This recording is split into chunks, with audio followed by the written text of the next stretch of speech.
Hi, I'm Sean Reardon, Mayor of Newburyport, and welcome to the latest edition of the Mayor's Corner. So we skipped last week's Mayor's Corner, and we'll just get right to it. So last week we had our State of the City address on Wednesday, and we just had a terrible, terrible tragedy happen right outside our building, really minutes before the ceremony was supposed to start. And there's been a lot of press about this, so I'm sure you all know, but the Newburyport community lost a beloved member, Reverend Helen Mergida. She was on her way to City Hall that night to do the opening prayer for the ceremony. And again, we still haven't got all the details, but she was crossing Green Street, just coming to be a part of this really, kind of magical night where, and I will say, I knew Reverend Helen. We had worked different events together over my short time here as mayor, but I've just got to know her and the type of person she was so much more over these past 8 days. She would have loved State of the City night, just community coming together. I mean, the Public and Community Service Awards. I mean, she dedicated her life to others and advocating for kids. She had a huge, long career in special education, working at different schools, advocating for kids with disabilities. She was just a special, special person. And, that night, we had, someone else lined up to do the opening prayer and they came down with COVID. I called over to the church and Helen was like, I'll be there.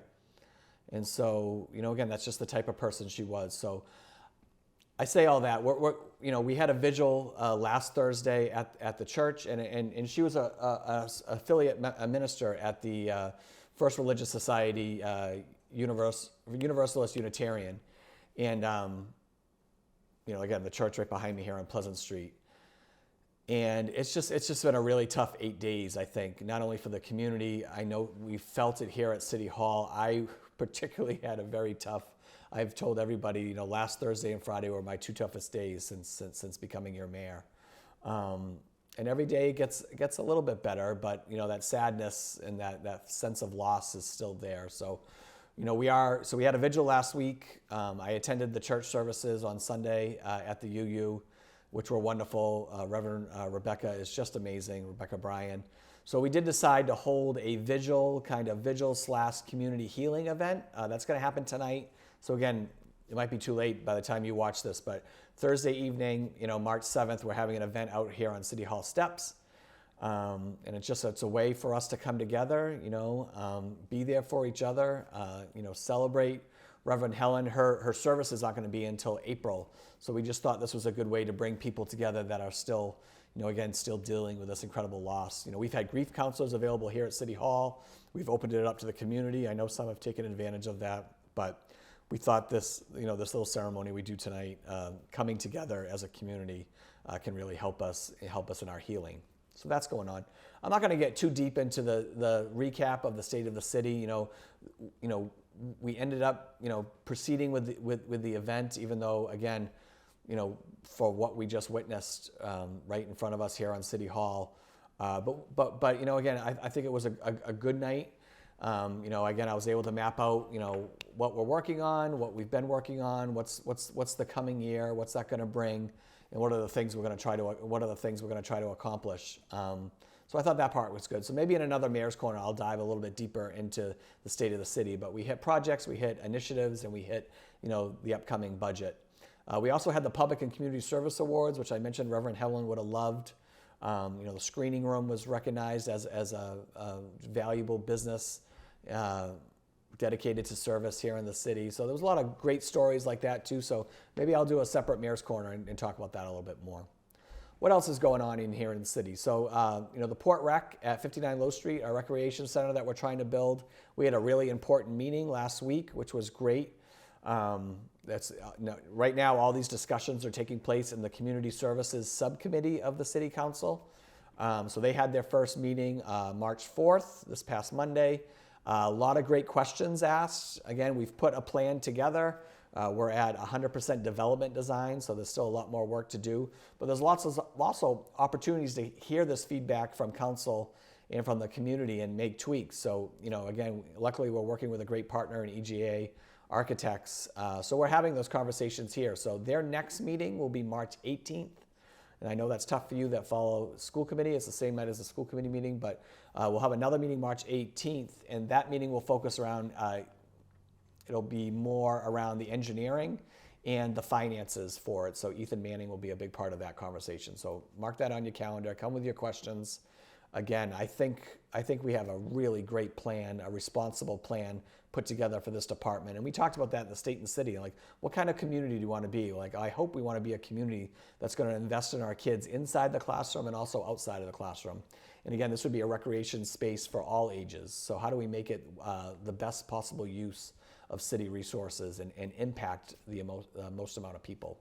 So again, that mental health piece, which my mental health task force met again this week, going through a survey that we had done, an assessment that we brought a company in, and so we were going through the findings of that. So more to come on our mental health task force, but that feeds into a lot of the work of the Recreation and Youth Services Department.